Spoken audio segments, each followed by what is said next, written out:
to. Ito tapos na, structural tapos na, plastering na lang susunod dito.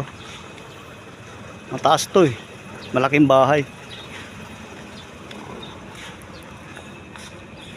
Ayan siya. Ganyan siya kataas. Malaki siya, malaki.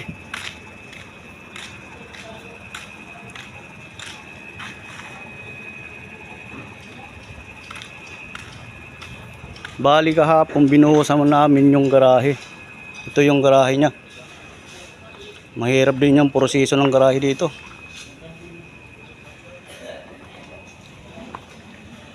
Tingnan mo naman yung clean out niya. Clean out pa lang 5 piraso. Tapos yung manhole niya.